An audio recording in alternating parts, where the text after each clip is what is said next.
일론 머스크가 최근에 인류의 미래에 대해 놀라운 예측을 했습니다. 오늘 제가 일론 머스크가 예측한 30가지 주제를 아주 쉽게 설명해 드리겠습니다. 첫 번째, 일론 머스크는 이렇게 말했습니다. 화이트 칼라, 즉 사무실에서 컴퓨터 앞에 앉아 일하는 직업들은 곧 사라질 겁니다. 지금 은행, 보험회사, 일반 기업 사무실에서 서류 작업하고 컴퓨터로 일하는 분들 많으시죠? 이런 일들을 인공지능이 대신하게 된다는 겁니다. 그것도 아주 빠른 시간 안에요. 두 번째, 이건 정말 충격적인데요. 일론 머스크는 3년 안에 휴머노이드 로봇, 특히 옵티머스가 세계 최고의 외과 의사보다 수술을 더 잘하게 될 것이라고 확신합니다. 휴머노이드라는 건 사람 모양을 한 로봇을 말합니다. 두 다리로 걷고 두 손으로 물건을 잡을 수 있는 로봇이죠. 3년이면 2028년입니다. 생각보다 정말 가까운 미래 아닙니까? 세 번째, 이건 우리가 평생 들어온 이야기와 정반대입니다. 미래를 위해 저축하지 마세요. 저축은 필요 없습니다. 보편적 고소득이 옵니다. 은퇴 자금 모으고 노후 대비하라는 말 많이 들으셨죠? 그런데 일론 머스크는 그럴 필요가 없다고 말합니다. 왜냐하면 미래에는 모든 사람이 높은 소득을 받게 되기 때문입니다. 네 번째, 일론 머스크도 솔직하게 인정합니다. 그 이후의 미래는 저도 알 수 없습니다. 시간의 지평선 너머를 아무도 모르는 것처럼요. 변화가 너무 빠르고 급격해서 어느 시점 이후는 아무도 예측할 수 없다는 뜻입니다. 다섯 번째, 에너지에 대한 이야기입니다. 핵융합 발전, 그런 거 연구하지 마세요. 태양이 있는데 왜 지구에서 핵융합을 합니까? 이건 마치 남극에서 얼음 만드는 기계를 돌리는 것과 같습니다. 무슨 뜻이냐면요. 태양이 이미 완벽한 핵융합로인데 굳이 지구에서 비슷한 걸 만들 필요가 있냐는 겁니다. 태양광 발전만 잘하면 된다는 이야기죠. 여섯 번째, 씁쓸한 이야기입니다. 아직 인공지능으로 로켓 설계는 쉽지 않습니다. 로켓 엔진도 아직은 인간이 만듭니다. 스타쉽이 아마 인간이 만드는 마지막 위대한 것일 겁니다. 스타쉽은 일론 머스크가 화성에 가려고 만드는 거대한 로켓입니다. 이게 인간이 직접 만드는 마지막 대단한 물건이 될 거라는 뜻이에요. 그 이후로는 인공지능과 로봇이 모든 걸 설계하고 만들게 된다는 겁니다. 일곱 번째, 미래의 핵심 병목 현상입니다. 병목은 오직 반도체와 전력뿐입니다. 병목이라는 건 좁은 목처럼 막히는 부분을 말합니다. 아무리 인공지능이 발전해도 반도체 칩과 전기가 부족하면 안 된다는 거죠. 여덟 번째, 바로 이어지는 이야기인데요. 테슬라는 반도체 공장을 만들 겁니다. TSMC도 과잉 투자 두려움에 빠져 있는데 그들이 왜 걱정하는지는 알지만 결국 반도체 부족 사태에 빠질 것은 뻔합니다. TSMC는 세계에서 가장 큰 반도체 제조 회사입니다. 대만에 있는 회사죠. 이 회사도 공장을 너무 많이 짓는 게 아닌가 걱정하는데 일론 머스크는 오히려 반도체가 부족할 거라고 봅니다. 아홉 번째, 정말 SF 영화 같은 이야기입니다. 태양계에 있는 대부분의 소행성은 채굴 대상이 되어 결국 태양광 패널로 바뀔 겁니다. 소행성은 우주를 떠다니는 작은 돌덩어리들인데요. 이것들을 캐서 태양광 패널을 만드는 재료로 쓴다는 겁니다. 일론 머스크는 스타링크라는 인터넷 위성을 9,000개나 우주에 띄워놨습니다. 만약 외계인 우주선이 있었다면 벌써 부딪혔을 거라는 농담 섞인 대답이네요. 11번째, 우리 건강과 수명에 대한 이야기입니다. 향후 10년 안에 수명이 2배까지는 모르겠지만 상당히 늘어날 겁니다. 의학과 생명공학이 엄청나게 발전해서 10년 안에 사람들이 훨씬 더 오래 살 수 있게 된다는 겁니다. 12번째, 더 놀라운 이야기입니다. 피터 디아만디스라는 사람의 14살 쌍둥이 자녀에게 일론 머스크가 이렇게 말했습니다. 당신 아이들은 무한한 기대 수명을 갖게 될 겁니다. 저는 장수하는 것이 특별히 어려운 문제가 아니라고 생각합니다. 무한한 수명이라니요. 지금 10대 청소년들은 죽지 않고 계속 살 수 있게 될지도 모른다는 겁니다. 13번째, 미래의 양면성입니다. 보편적 고소득과 사회적 불안 둘 다 갖게 될 겁니다. 당신이 원하는 모든 것은 실제로 얻게 될 것입니다. 즉, 당신의 직업이 더 이상 중요하지 않습니다. 물질적으로는 풍요롭지만 일자리가 없어지면서 사람들이 불안해할 거라는 뜻입니다. 돈은 있는데 할 일이 없으니 허전하고 불안하겠죠. 14번째, 의료계 전체의 변화입니다. 수술하는 의사뿐 아니라 미용시술에 종사하는 의사들도 모조리 대체될 겁니다. 성형외과, 피부과 이런 것도 다 로봇이 하게 된다는 겁니다. 사람 손보다 로봇 손이 더 정확하고 실수가 없으니까요. 15번째, 가장 중요한 시점입니다. 2026년엔 범용 인공지능 AGI에 도달하고 2030년엔 인공지능이 모든 인간의 지능을 합친 것을 능가한다고 확신합니다. 범용 인공지능이라는 건 사람처럼 모든 걸 생각하고 판단할 수 있는 인공지능을 말합니다. 그리고 2030년, 불과 4년 후에는 전 세계 80억 명의 사람 지능을 다 합친 것보다 인공지능이 더 똑똑해진다는 겁니다. 16번째, 일론 머스크의 고백입니다. 저는 AI 발전 속도를 늦추라고 조언했지만 무의미했고 멈출 수 없기 때문에 좋은 방향으로 AI가 발전하도록 직접 뛰어들었습니다. 일론 머스크도 처음에는 인공지능이 너무 빨리 발전하는 게 위험하다고 경고했습니다. 하지만 아무도 듣지 않았고 어차피 막을 수 없으니 차라리 좋은 인공지능을 만들기 위해 직접 xAI라는 회사를 만들었다는 겁니다.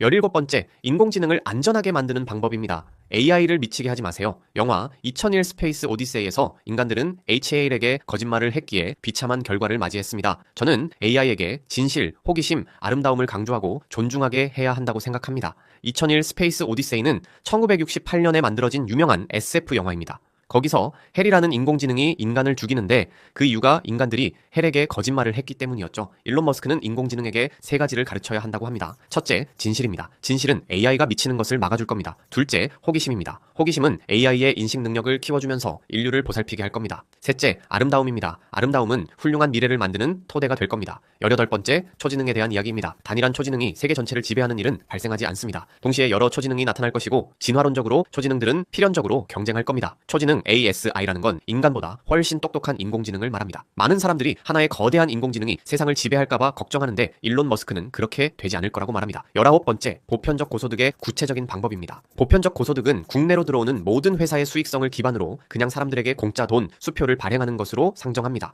얼마 전에 트럼프 대통령이 모든 군복무자에게 1776달러의 수표를 보내준 것 기억하시나요? 그런 식으로 할 수 있습니다. 우리나라 돈으로 약 250만 원 정도 되는 돈을 그냥 나눠준다는 겁니다. 회사들이 인공지능과 로봇으로 엄청난 돈을 벌면 그 돈의 일부를 모든 국민에게 나눠주는 방식이죠. 20번째, 중국에 대한 이야기입니다. 중국은 정말 놀라운 일을 해냈는데 그 말은 중국이 우리 미국을 완전히 압도하고 있다는 뜻입니다. 중국은 AI 컴퓨팅에서 전 세계를 훨씬 앞서 나갈 겁니다. 또한 중국은 작년에 500테라와트시의 전력을 증설했는데 그중 70%가 태양광이고 계속 확장 중입니다. 미국도 같은 전략을 채택해야 합니다. 500테라와트시가 얼마나 큰 숫자냐면요. 우리나라 1년 전기 사용량의 거의 10배입니다. 중국이 1년 만에 그만큼의 전기 생산 시설을 만들었다는 거죠. 21번째, 중국의 전략입니다. 중국은 마치 제가 하는 모든 말을 듣고 기본적으로 그대로 따라하거나 독자적으로 생각해서 똑같이 하는 것 같습니다. 그들은 엄청난 배터리 팩, 엄청난 전기차를 만들고 있습니다. 일론 머스크가 전기차를 만들고 배터리를 만들고 태양광을 강조하면 중국이 그것을 보고 더 크게 만든다는 겁니다. 22번째, 경고의 메시지입니다. 만약 우리에게 AI와 로봇이 없다면 우리는 모두 파산하고 경제적 파멸을 맞이하게 될 것이며 중국과의 경쟁 압력에서 패배할 겁니다. 그러니 우리는 반드시 AI와 로봇을 확보해야 합니다. 선택의 여지가 없다는 겁니다. AI와 로봇을 개발하지 않으면 경제적으로 살아남을 수 없다는 거죠. 23번째, 미국 내 AI 경쟁 구도입니다. 제 최선의 추측은 미국 AI 패권은 xAI와 구글이 다투게 될 겁니다. 처음엔 오픈 AI를 구글에 대한 균형추로 상상했지만 이제 그 자리는 xAI가 합니다. 안트로픽도 코딩 분야에서는 좀 하는 것 같습니다.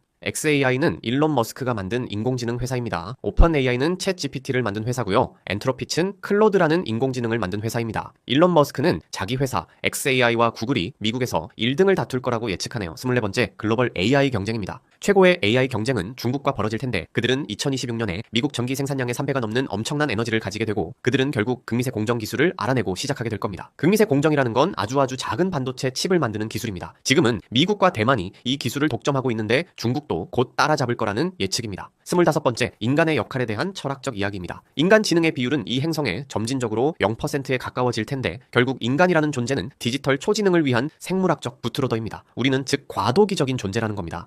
AI가 인간을 부트로더로 존중하고 필요해하고 친절하길 바랍니다. 부트로더라는 건 컴퓨터를 처음 켤 때 운영체제를 실행시키는 작은 프로그램입니다. 쉽게 말하면 이렇습니다. 인간은 인공지능이라는 더 똑똑한 존재를 만들어내기 위한 중간 단계라는 거죠. 26번째, 경제의 변화입니다. 우리가 보편적 고소득을 말할 때 마치 세금을 걷어서 재분배하는 것처럼 들리지만 그런 경우가 아닙니다. 제 최선의 추측은 가격이 떨어진다는 겁니다. 가격은 재화와 서비스의 양과 돈의 양 사이의 비율인데 재화와 서비스의 양이 실제로 돈의 양보다 더 빨리 증가할 테니까요. 무슨 뜻이냐면요. 로봇과 인공지능이 물건을 엄청나게 많이 만들어내니까 물건값이 떨어진다는 겁니다. 예를 들어볼게요. 지금 사과가 한 개에 3,000원이라고 합시다. 그런데 로봇 농장에서 사과를 엄청나게 많이 생산하면 사과 값이 한 개에 500원으로 떨어질 수 있다는 거죠. 모든 물건이 그렇게 싸지니까 굳이 많은 돈이 없어도 잘 살 수 있다는 겁니다. 27번째, 구체적인 경제 성장률입니다. 그리고 우리는 연간 높은 두 자릿수의 재화와 서비스 산출량 증가를 보게 될 겁니다. 만약 재화와 서비스의 산출량만 본다면 기업들의 수익성은 어느 시점에 지붕을 뚫고 올라갈 겁니다. 그래서 저는 부수적인 추천으로 10년이나 20년 뒤에 은퇴를 위해 저축하지 말라고 하고 싶습니다. 제가 말한 것 중 어느 하나라도 사실이라면 은퇴를 위한 저축은 무의미합니다. 당신은 집을 그냥 갖게 되고 무료에 가까운 의료 서비스를 갖게 되고 엔터테인먼트를 갖게 될 겁니다. 높은 두 자릿수 증가라는 건 매년 10%, 20%, 30%씩 생산량이 늘어난다는 뜻입니다. 지금 경제 성장률이 2에서 3% 정도인데 그것의 10배 이상 빠르게 성장한다는 거죠. 그렇게 되면 집도 거의 공짜, 병원비도 거의 공짜, 모든 게 거의 공짜가 된다는 겁니다. 28번째, 지금 이 순간의 의미입니다. 물론 이 일이 전개되는 방식은 근본적으로 예측이 불가능합니다. 하지만 분명한 것은 우리는 확실히 특이점 안에 있습니다. 바로 그 한가운데 있습니다. 마치 롤러코스터가 떨어지기 위해 한없이 올라갈 때는 정말 느리지만 막 떨어지기 시작하려는 바로 그때입니다. 특이점이라는 건 변화가 너무 급격해서 그 이유를 예측할 수 없는 시점을 말합니다. 롤러코스터를 타본 적 있으신가요? 처음에 천천히 올라가다가 꼭대기에서 잠깐 멈췄다가 갑자기 빠르게 떨어지잖아요. 일론 머스크는 지금 인류가 바로 그 꼭대기에 있다고 말합니다. 곧 엄청난 속도로 떨어질 거라는 거죠. 물론 여기서 떨어진다는 건 나쁜 의미가 아니라 변화가 빠르게 일어난다는 의미입니다. 29번째, 우리의 위치입니다. 하지만 이 롤러코스터가 떨어지면서 부딪힐 때 엄청난 충격을 받게 되는데 우리는 구경꾼이 아니라 바로 코트, 즉 경기장 위에 서 있는 겁니다. 이 변화를 밖에서 지켜보는 게 아니라 우리 모두가 그 한가운데서 직접 겪게 된다는 뜻입니다. 축구 경기를 관중석에서 보는 것과 직접 경기장에서 뛰는 건 완전히 다른 경험이잖아요. 우리는 관중이 아니라 선수라는 겁니다. 마지막 30번째, 휴머노이드 로봇의 발전 속도입니다. 휴머노이드 개선 속도에 대해 이해해야 하는 것은 세 가지 지수 함수가 서로 곱해진다는 겁니다. AI 소프트웨어 능력의 기하급수적 증가, AI 칩 능력의 기하급수적 증가, 전기기계적 손재주의 기하급수적 증가, 이 세 가지가 서로 곱해져서 휴머노이드 로봇의 유용성이 나타납니다. 그리고 옵티머스는 옵티머스를 만드는 제규적 효과를 발생시킬 겁니다. 이는 바로 폰 노이만 머신이라고 해도 됩니다. 지수함수라는 건 폭발적으로 빠르게 증가하는 걸 말합니다. 쉽게 설명하면 이렇습니다. 첫날 하나, 둘째 날 둘, 셋째 날 넷, 넷째 날 여덟, 다섯째 날 16, 이런 식으로 2배씩 늘어나는 거죠. 그런데 이런 폭발적 증가가 세 가지 분야에서 동시에 일어나고 그게 서로 곱해진다는 겁니다. 첫째, AI 소프트웨어가 폭발적으로 발전합니다. 둘째,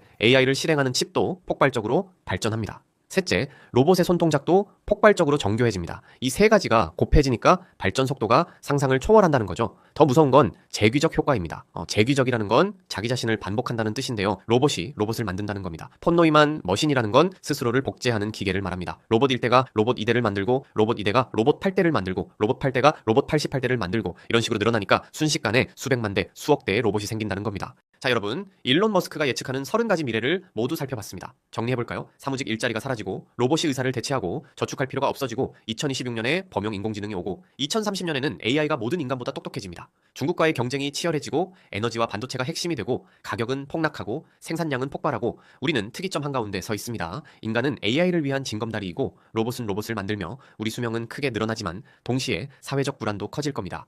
이 모든 일이 여러분이 생각하는 것보다 훨씬 빠르게 일어날 겁니다. 일론 머스크의 예측이 다 맞을까요? 아마 일부는 맞고 일부는 틀릴 겁니다. 하지만 중요한 건 이런 변화가 이미 시작되었다는 점입니다. 여러분은 어떻게 준비하시겠습니까? 여러분의 자녀들은 어떤 미래를 맞이하게 될까요? 우리 사회는 이 급격한 변화를 잘 견뎌낼 수 있을까요? 쉬운 답은 없습니다. 하지만 이런 변화를 미리 알고 준비하는 것과 모르고 당하는 건 완전히 다릅니다.